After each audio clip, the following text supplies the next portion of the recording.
এগৰাকী দুৰ্ভগীয়া মহিলাৰ হিয়া ভৰা কান্দোন বিননি আৰু বৰ্ণনা। আজি মই ইমান সন্মুখীন হৈছো। নিজৰ স্বামীয়ে যে নিজৰ ঘৈণীয়েকৰ ওপৰত এনে অভিযোগ আনিব পাৰেনে যে এজন স্বামীয়ে এজন ঘৈণীয়েকৰ ওপৰত ইমান মিথ্যা অভিযোগ দিব পাৰে, এনেকৈ মান সন্মানৰ লাঘৱ কৰিব পাৰে। মই অন্তৰত বৰ দুখ পাইছো। মই কেতিয়াও ভাবা নাছিলো। দুখজনক স্বামীয়ে যে ঘৈণীয়েকক ইমান সন্মানৰ ক্ষতি কৰিব পাৰে, মান সন্মান লাঘৱ কৰিব পাৰে, মই বহুত দুখ পাইছো। মই মাকৰ ঘৰৰ পৰা 1,30,000 টকা আনি দিছো। কিছুদিন গেল, টকা খুজিলে ঘৰৰ পৰা 2 লাখ টকা খুজিলে। তাৰপিছত মই দিব পৰা নাই। বহুত শাৰীৰিক মানসিক অত্যাচাৰ কৰাৰ পিছত মই 1,30,000 টকা আনি দিলো। কিছুদিন যায় ভালে ভালে, পিছত চলে আৰু শাৰীৰিক মানসিক নিৰ্যাতন আৰু অত্যাচাৰ। মোৰ স্বামীৰ সন্মুখতেই সিহঁতে মোক মাৰে। মোৰ স্বামীয়ে একোৱেই নকয়। মোৰ স্বামী কাঠৰ পুতল আহে। গেল আৰু এজন ল'ৰা জন্ম পালে। তাৰপিছত আৰু কিছুদিন ভালে ভালে গেল।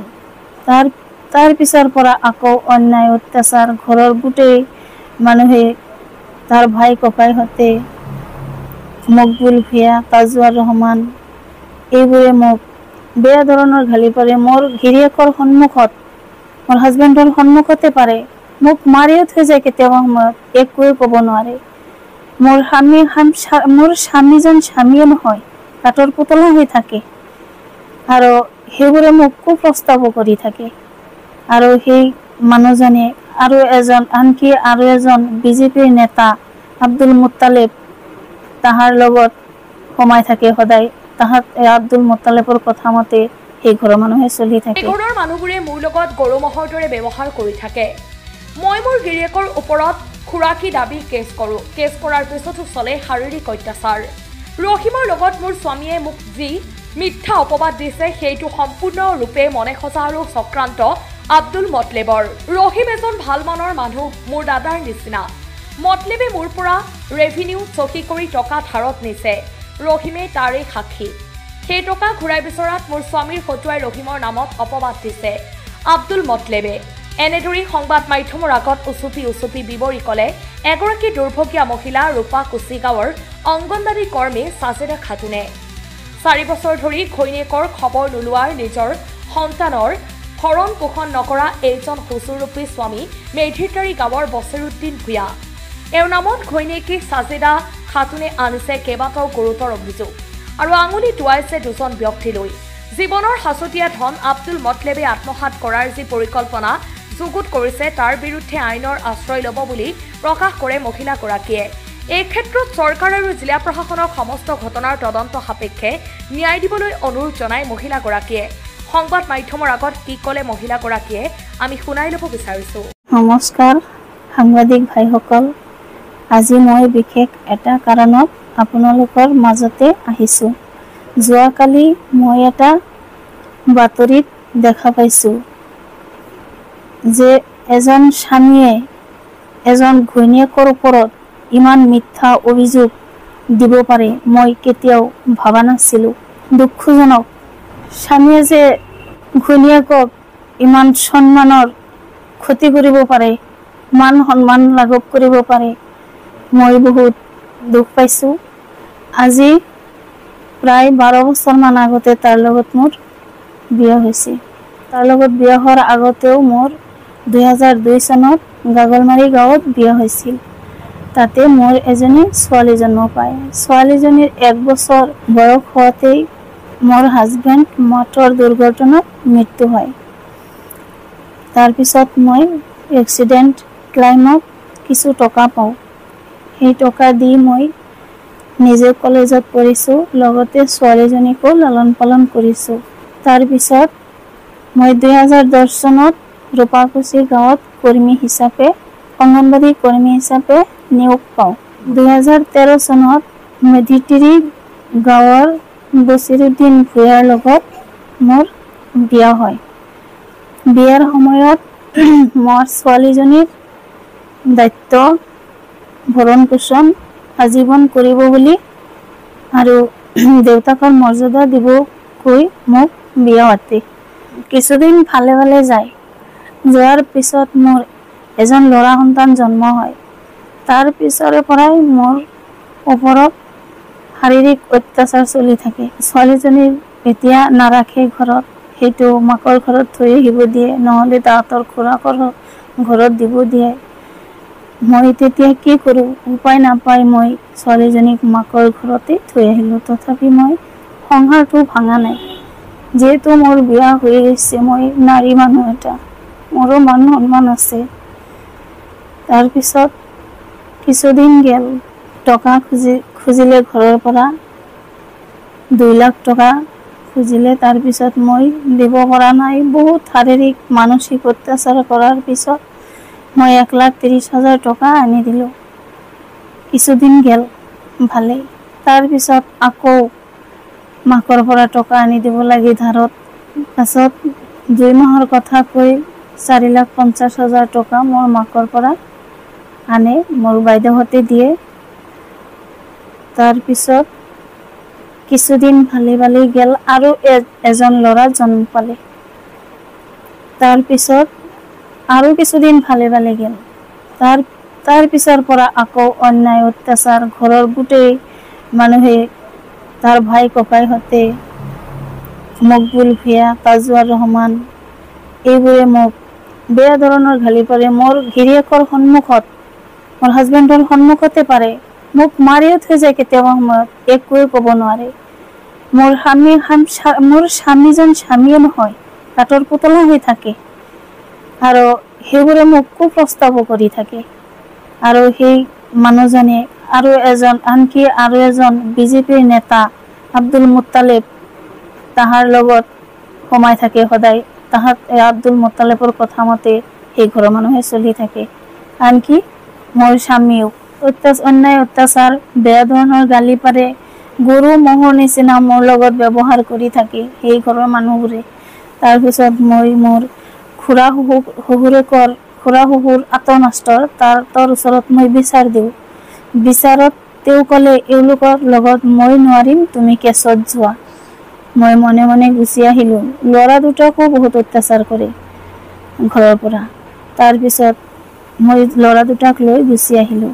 প্ৰায় 4 বছৰ হয়। তথাপি আগতে অলপ গৈছোঁ সেইটো ঘৰত, কিন্তু পাক্কা 3 বছৰ যে হয় একদম টোটেল সেইটো ঘৰত মই নাযাওঁ, একেবাৰেই নাযাওঁ।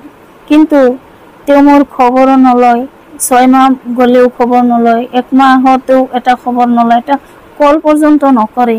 মই যে তাৰ ঘৈণীয়েক, মোৰ কেতিয়াও খবৰ নলয়, বাচ্চা দুটাৰো খবৰ নলয়, স্কুলৰো কোনো খৰচ নিদিয়ে। মোৰ খৰচটো নিদিয়ে, সেইটোতো দূৰৰ কথা। মই এটা অংগনবাড়ীত কাম কৰি মাত্ৰ 6,500 টকা দৰমহা পাওঁ।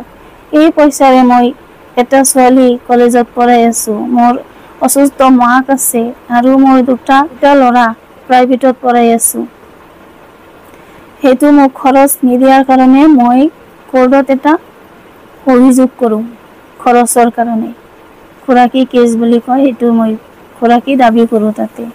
সেইটো কথা শুনি সেইটো নটিচ যোৱাৰ পিছতে মোক ঘৰত আহি এই ভাই শ্বশুৰ মকবুল আৰু মোৰ স্বামী বছিৰুদ্দিনে মোক বহুত গুৰুতৰভাৱে মাৰপিট কৰে। আৰু তেওঁক কোবাবলৈ ড্ৰেগাৰো লৈ আহিছিলে। মোৰ ল'ৰাটো আৰু মোৰ বাইদেউ আছিল মোৰ ঘৰত, আৰু ছোৱালীজনী ঘৰত আছিল, যাৰ কাৰণে মই বাচি যাওঁ। তাৰপিছত মই এটা এজাহাৰ দিওঁ। এই এজাহাৰটো দিয়াৰ পিছতে এওঁলোকে সেই আব্দুল মুত্তালিবে যে মোৰ পৰা টকা লৈছিলে, এই মানুহটোৱে কি কৰে, মই টকা খুজিলে মোৰ লগত বেয়া আচৰণ কৰে, গালি পাৰে। টকা নিদিব বুলি তেওঁৰ তাৰমানে আশা কাৰণত মই ৰহিম আলীক ফোন কৰি কওঁ। ৰহিম লগতে যাই টকাখিনি লৈ দিয়ে তাক মোৰ পৰা। তাৰপিছত মই ৰহিম আলীক কোৱাৰ পিছতে ৰহিম আলীক কৈছে বুলি সেইকাৰণে ৰহিমৰ লগত এনেকুৱা মিথ্যা অভিযোগ আৰু এনেকুৱা ৰহিমক অপবাদ দিছে, টকা সি ঘূৰাই নিদিব। তাৰমানে টকা মাৰি খাব, আত্মসাৎ কৰি খাব। সেইকাৰণে ৰহিমে 1 নম্বৰ সাক্ষী আছে, মোৰ টকা লৈছে যে প্ৰমাণো আছে। সেইকাৰণে ৰহিমটো মিছা কথা নক'ব। সমাজৰ ভাল মানুহ এটা, সমাজ সেৱক হয়, বহুত ভাল ল'ৰা, মোৰ দাদাৰ নিচিনা হয়। তাৰ কথা যে এনেকুৱা অপবাদ মোক দিছে, মই জীয়াই কেনেকৈ থাকোঁ? মই পৃথিৱীত আজি আছোঁ নে নাই মই নাজানো, মই গমেই নাপাওঁ যে মই আজি পৃথিৱীত আছোঁ। ৰহিমৰ লগত যে মোৰ স্বামীয়ে মোৰ মিথ্যা অপবাদ দিছে, এইটো সম্পূৰ্ণৰূপে চক্ৰান্ত এটা আব্দুল মোতালেবৰ, বিজেপিৰ নেতা আব্দুল মোতালেব, এওঁৰ এটা ডাঙৰ চক্ৰান্ত। এওঁ তাৰমানে নিজৰ ৰূপটো এনেকুৱা যে কাউৰীৰ নিচিনা, আৰু নিজৰ মনটোৱে তেনেকুৱাই কাউৰীৰ নিচিনা, তাৰ মানটোৱে তেনেকৈ কাউৰীৰ নিচিনা। এনেকুৱা বিজেপিৰ নেতা সমাজখন কেনেকৈ চলায়? এটা দালাল হয়, এটা দালালি কৰি থাকে। মোৰ পৰা টকা এনেকৈ আনিছে যে ইলেকশ্যন খেলাব বোলে, টকা কম পৰিছে, এইটো ৰহিমে জানে। ৰহিম জানে, মোৰ সেইটো ঘৰৰ পৰা এতিয়া নকয়, তাৰ ৰিলেশ্যন হয়, কিন্তু জানি বুজি মোৰ ওচৰত যায়, সেই টকা আনে, এটা দলিল কৰি কাৰ্টিছত ছিগনেচাৰ কৰি টকাখিনি লয়, 4,20,000 টকা। 1 মাহ পিছতে ঘূৰাই দিয়ক বুলি কৈছিল, ইলেকশ্যনৰ পিছতে। কিন্তু জিকেও গৈছে, জয়লাভ কৰিছে, এইটো প্ৰমাণ মোৰ হাতত আছে। 2/4/25 টকাখিনি লৈছিল, 4,20,000 টকা ইলেকশ্যন ধাৰত লৈছিল। ইলেকশ্যন খেলাই পিছত জয়লাভ কৰিলে মোক টকাখিনি দি দিব, নকৰিলেও দি দিব, এনেকুৱা কৰি তাৰপিছত লৈছিল।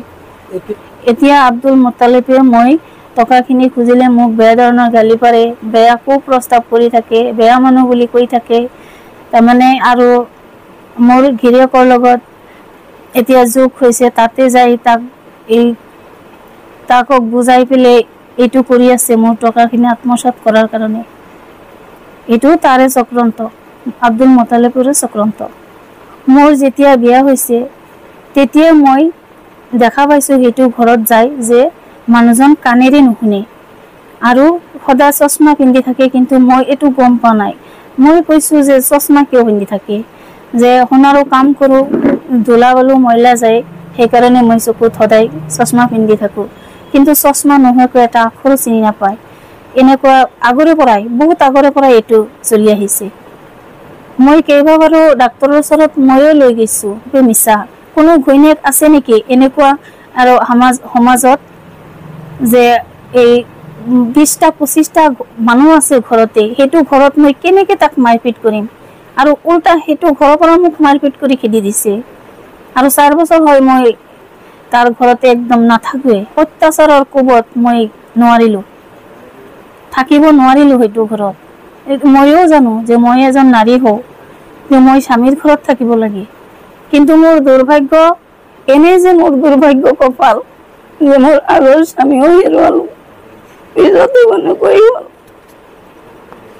এওঁলোকে মোক প্ৰতিশ্ৰুতি দি এনেকৈ আনি মোক বহুত শাস্তি কৰিলে। আজি মই ইমান সন্মুখীন হৈছোঁ।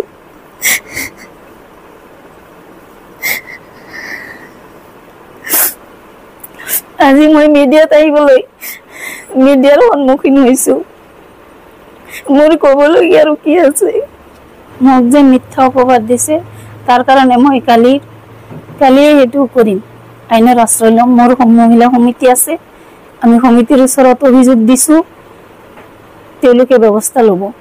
আৰু কথা বাকী থাকিল, এই যে দিলবৰ নামৰ ল'ৰা এটা, যেতিয়া মোৰ কাজিয়া মাৰামাৰি হ'ল ঘৰত, তেতিয়া দিলবৰ নামৰ ল'ৰা এটা আছে যে, এই দিলবৰ নামৰ ল'ৰাটোৱে সদায় আব্দুল মোতালেবৰ লগতে থাকে। এই দিলবৰ নামৰ ল'ৰাটোৱে মোৰ ঘৰত গৈছিল, 50,000 টকা খুজিছিলে SP-ৰ ওচৰত মোৰ কেছ কৰাই দিব বুলি। সেইটো টকা মই দিয়া নাই বুলি এই দিলবৰেও আমাৰ সেইটো ফেমিলিৰ লগত মিলি মোৰ নামত এনে মিথ্যা অভিযোগ টানি আনিছে। এনেকুৱা বিজেপিৰ নেতা কিয় বিজেপি দলত থাকে আজিকালিও? আমাৰ এতিয়া অভিযোগ, আমিৰ ঘৰৰ ফেমিলি পৰিয়ালৰ ভাই শহুৰেকৰ আৰু মোৰ স্বামীৰ ওপৰত অভিযোগ আৰু আব্দুল মোতালেবৰ ওপৰত অভিযোগ, আনকি দিলবৰৰ ওপৰত অভিযোগ। এতিয়া মই চৰকাৰক আহ্বান জনাওঁ যে মাননীয় মুখ্যমন্ত্ৰী আৰু বৰপেটা জিলাৰ প্ৰশাসন মহোদয়ক মোৰ ক্ষেত্ৰত যি ঘটিল ইয়াৰ এটা উচিত তদন্ত কৰি দোষীসকলক শাস্তি প্ৰদান কৰে যেন আৰু মোক উচিত ন্যায় বিচাৰটো দিয়ে যেন, যাতে কোনো স্বামীয়ে কোনো ঘৈণীয়েকৰ ওপৰত এনেকুৱা মিথ্যা অভিযোগ দিব নোৱাৰে বা অত্যাচাৰ কৰিব নোৱাৰে। নিউজ ডেস্ক ৰিপোৰ্ট, বি সংবাদ।